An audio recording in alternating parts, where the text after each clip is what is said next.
Thanks for quitting, Emily sneered as she glared at me. I just stared back in silence. It's all about cutting labor costs. We don't need someone who's always exploiting overtime. Tom looked pleased as well. A week later, the company kept calling me. Hello, I answered, and the president's voice came through. Who exactly are you? I couldn't help but laugh at his question. I am Elizabeth Johnson. I turned 59 this year. I've been working at this company for 37 years since graduating from college.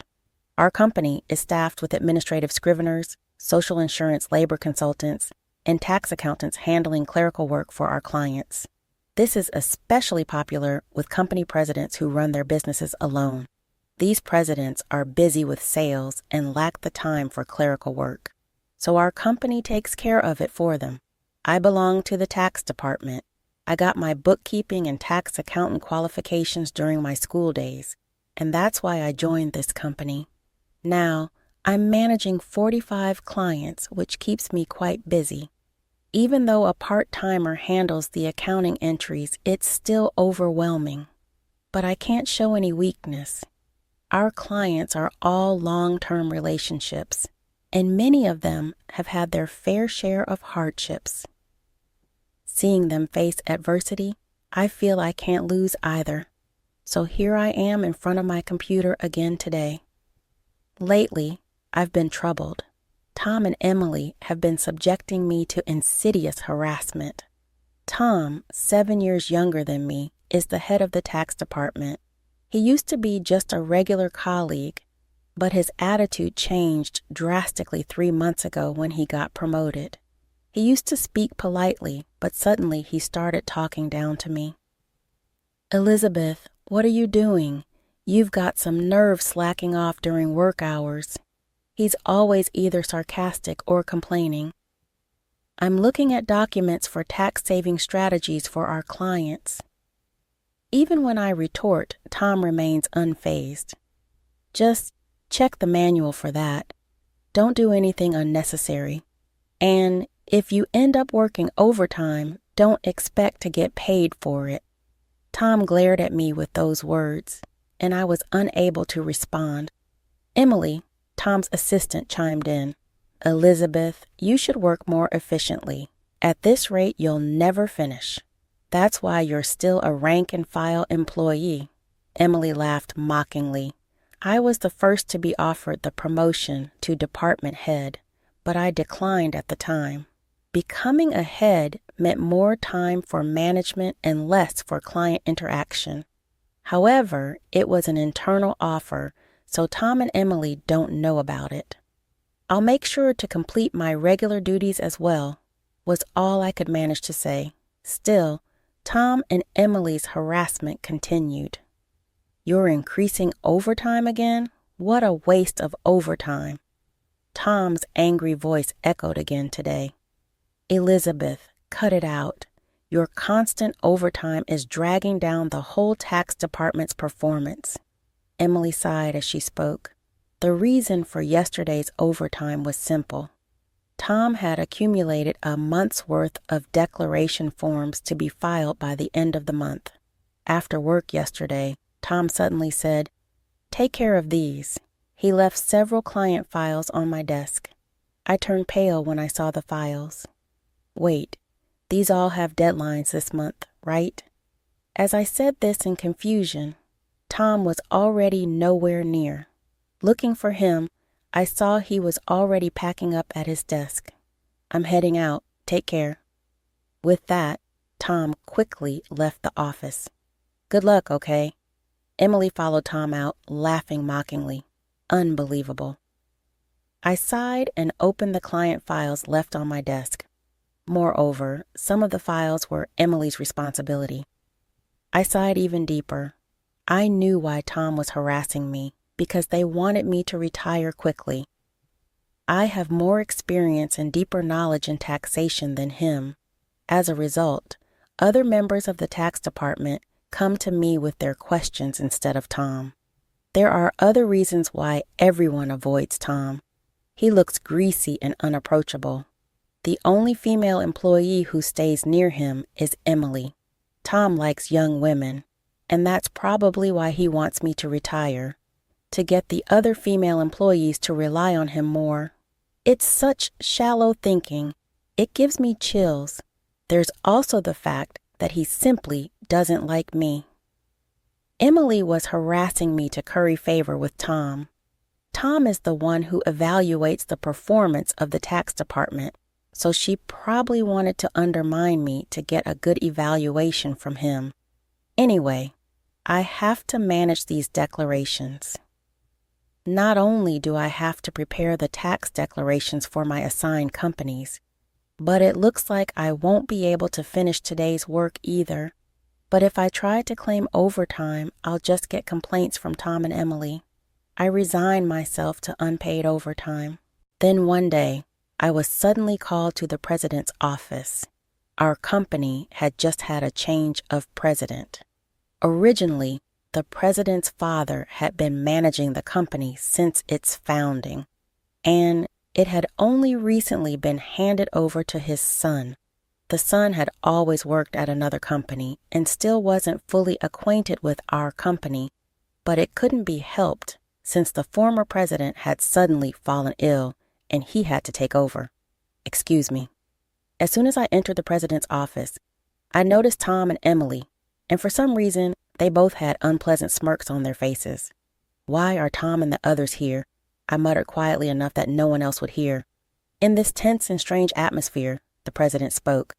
Elizabeth, we'll need you to resign by the end of this month. Excuse me? What do you mean? I asked the president, my mind in a whirl. I heard from Tom and Emily you've been overbilling for overtime, right? Other members of the tax department have only about 15 hours of overtime per month, but Elizabeth, you're already over 80 hours. Don't you find that odd?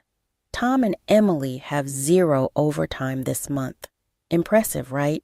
The president looked at me sternly. The reason my overtime was so high this month was that I was doing Tom and Emily's work. But if I said it was Tom's instructions, it would seem like my own inability to manage time. So I just stated the facts. I haven't overbilled for overtime. It's a result of not being able to finish my work within regular hours. The president sighed deeply. I'm doubtful, but there's no evidence, so I won't pursue it further. However, we can't continue to employ someone who works that slowly, so I want you to resign. The president's mind seemed made up. Me being told to leave the company I had dedicated my entire 37-year career to, I was tired too. No matter how much more I did beyond my own work, it was never appreciated. Instead, I ended up having to take on Tom and Emily's work as well. Yes, I understand. I'll resign at the end of this month. I realized I had already said that to the president. I glanced at Tom and Emily. They were smiling vulgarly, looking very pleased. After leaving the president's office with the 3 of them, Emily looked at me and said, "Thanks for quitting." Emily sneered and looked at me. I just silently stared back at Emily. Tom also looked down on me in the same way. We're cutting labor costs. We don't need a hag who exploits overtime pay in our company. Tom seemed pleased too. While watching the 2 of them talk so cheerily, I thought about the handover process and then started creating the handover documents for all my clients. Of course, I didn't miss saying goodbye to the people I was handing over to. I tried to get an appointment with the president to say goodbye in person. For the presidents I couldn't meet, I sent letters and informed them of my successor. A week after I resigned, I was relaxing at home. I had been busy with the handover until my resignation, and I had been extremely busy even before that. A little relaxation shouldn't be a problem. As I was thinking about this, my mobile phone rang. When I checked the call, it was from the company. What could they want now? I made sure to take care of the social insurance procedures. I didn't answer the phone, But then the company called several more times. In fact, I had also received several calls from Tom and Emily's personal mobile phones. Maybe they thought I'd answer if it was from the company. Reluctantly, I decided to answer. Hello? Elizabeth, it's a mess right now. As soon as I answered, the president spoke. Who exactly are you? I laughed mockingly at the president's words. Who am I? Just an unemployed lady. I've resigned from the company and I'm nothing else, right? Then the president spoke urgently. Since Elizabeth left, we've had 49 calls to stop transactions with the company. Please come back to the company immediately. The president said his piece and hung up. He must be really panicked. I guess I have no choice. I got up reluctantly and headed to the company. As soon as I arrived, Tom and Emily were waiting. Both of their faces were pale, and they both had dark circles under their eyes. What's wrong with both of you? I asked, surprised at their drastic change in appearance. Then Tom glared at me and said, Since then, we've been getting calls one after another to stop transactions. Not just from your clients, but from prospective companies we were planning to introduce. What did you do? Emily also looked at me with suspicion. I never thought Elizabeth would do something so underhanded. I'm truly disillusioned. They both looked so haggard. It was probably due to dealing with the cancellations, and probably the body, of course. I hadn't done anything to the clients, but I had a guess why they were canceling their transactions. Well, the cancellations might be unavoidable this time. As I muttered this, Tom yelled, So you did do something, didn't you? Get to the president's office now. I was then taken to the president's office by Tom. President, I brought her, Tom declared with force as he opened the door. Emily followed in a hurry. Oh, I've been waiting, the president said as he looked me in the eyes. Tom accused me as if I was the culprit. It appears that Elizabeth was involved in the cessation of transactions with our clients. We should not only make her resign, but also sue her for damages, Emily argued vehemently, though her language was careful in front of the president. The president ignored them and asked me, why did so many companies stop transactions after Elizabeth left? I took a deep breath and answered clearly, Don't you understand? Our clients don't need us to manage their taxes. There are tax accountant firms that do it cheaper. Yet, they continued with us because I was here. Tom snapped at me. What's with that attitude towards the president? And you think you're worth that much? Emily also taunted. There's no way it has to be Elizabeth. The president looked serious. Tom and Emily work based on the manual, optimizing operations. But I do more than that. I offer tax-saving strategies tailored to our clients' situations. Uniform responses don't always serve the client's best interests. In fact, many clients preferred my approach and stayed because of it. Tom got angry at my explanation. How can we afford to give such detailed attention to each case? It takes too much time. That's right, it's inefficient, Emily strongly agreed. Then the president sighed deeply and said, Actually, I just got a call from Dad, the former president. Some of the clients who stopped transactions had gone directly to Dad to negotiate about Elizabeth. I was surprised to hear this. I hadn't expected the clients to go that far for me. Dad said that the tax department was viable because of Elizabeth. She not only managed her clients, but also supported her colleagues and clients. She has knowledge that Tom can't match. Dad also said that if Elizabeth hadn't declined, she would have been in a higher position than a department head by now. The president spoke with a pained expression. No way. Emily looked shocked. She probably couldn't believe I might have been her boss. The president continued, I'm really sorry to have made you resign once, but can we revoke your resignation? Elizabeth, You're needed at our company. My father also strongly said so. I was honestly happy about the president's changed opinion, but I couldn't accept it then. Tom interrupted our conversation. President, what do you mean she's better than me? I can't accept this. Tom was visibly upset. Emily also protested. Tom is a wonderful boss who cares for his subordinates, and yet you choose Elizabeth over him. That's unacceptable. The president then looked sternly at them. Actually, since Elizabeth resigned, we've been receiving numerous complaints from the tax department. You two seem to have been pushing your work onto others, haven't you? What? Why would you? Tom's face turned pale. The president started speaking with a look of disgust. I've heard from the employees, Tom. You've been pushing the preparation of your clients' declaration forms onto your subordinates, including Emily's work for many clients. Next to Tom, who was getting paler, Emily trembled when her name was mentioned. There was a leak saying you've been pushing your work onto Elizabeth until she resigned. Tom, you were calling her a salary thief. It seems the roles are reversed, aren't they? The president spoke with a sigh. No, that's not all. Tom was visibly flustered, seemingly unable to come up with an excuse. Observing Tom and Emily turning pale together, the president continued. Also, there was a leak that you two are in a relationship. You were often seen leaving work together. But Tom, you're married, aren't you? The president glared at Tom and Emily. I was just mentoring Emily as her superior. Nothing inappropriate. Tom struggled to find the words.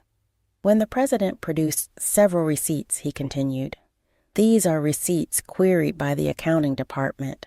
These dining expenses were filed by Tom. Who were they with? Certainly not with clients, right? Tom was sweating profusely, unable to speak. Emily's face turned ghostly pale. Tom and Emily, you've neglected your duty and inflated expense claims. Plus, you're having an affair in the office despite being married. According to company policy, I'm terminating your employment as of today, the president told them calmly and straightforwardly. Tom and Emily tried to resist. Please wait. I'll retract the receipt claims. Just don't fire me. I have a family. Tom desperately tried to reverse his firing. Emily did the same. Please, I don't want to be fired. Emily was on the verge of tears, realizing the severity of being fired for neglecting work and having an affair with a supervisor. She must have been worried about her reputation. I advised Tom and Emily, why don't you just stop resisting? It's undignified. Tom glared at me. Shut up. What would a single person like you understand?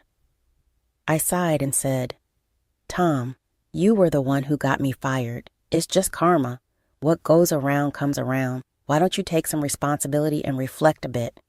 Damn it. Tom looked frustrated. Emily bit her lip. I haven't reported this yet, but there's more to Tom and Emily's misconduct. Should I share more details? I asked the president with a smile. Tom and Emily's behavior was well known in the tax department. Their stories had reached me whether I liked it or not. No, please don't, Elizabeth said. Both were frantically trying to stop me. I gave them an ultimatum. Wrongdoings eventually come to light. It would be better for you to face reality before it gets worse. In my words, both of them collapsed to their knees. Ultimately, Tom and Emily were fired on the spot. I revealed their misdeeds afterward, including Tom faking business trips to go out with Emily for days and harassing employees they disliked into quitting. I tried to help those employees, but Tom and Emily's tactics were insidious. They repeatedly reprimanded and pressured employees out of my sight. It was also common for them to suddenly assign work with tight deadlines. The employees who resigned asked me to keep quiet, but now they are happily working at other companies.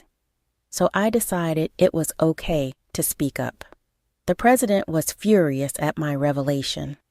He expressed his anger about cutting their final salary. He also planned to thoroughly investigate past inflated expense claims. Tom was begging the president, tears in his eyes. "Please don't cut my salary. What will I tell my family if they find out?" Eventually, Tom and Emily's affair was exposed to Tom's wife. Tom ended up getting divorced. The two are now facing claims for compensation in the divorce lawsuit. I know this because, for some reason, Tom contacted me. "Please, can you persuade the president to reconsider the firing? Emily and I are in a real bind now." Apparently, Tom and Emily are struggling to find new jobs. The tax industry is somewhat insular. If you commit too many misdeeds, word spreads quickly through the industry's network. That's why no one is willing to hire Tom and them. However, they need money for the divorce compensation and living expenses. So now they're working day labor, like at construction sites. People used to office work suddenly doing hard labor outdoors. Must be tough. Emily often calls me crying. "Elizabeth, please help. I just wanted a raise and a better life. I never really liked Tom, and this situation is unbearable," Emily would say, crying. However, Tom and Emily's predicament is their own doing. Many people, including myself, have been victims of their actions. So I told Emily, "This is all your own fault. You can't unring a bell. It will be hard to return to the same path. You're just going to have to deal with the hardships." "No way," Emily cried out in despair. This was the outcome of Emily's actions.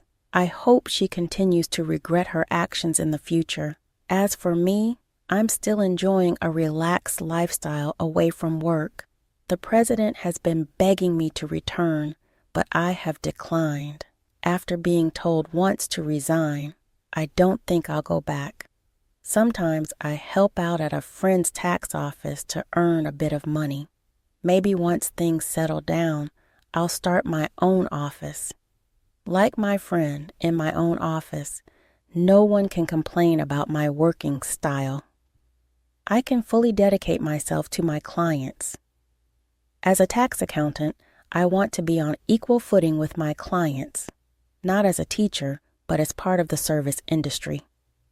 My second life has just begun. I'm looking forward to delving into what I want to do next.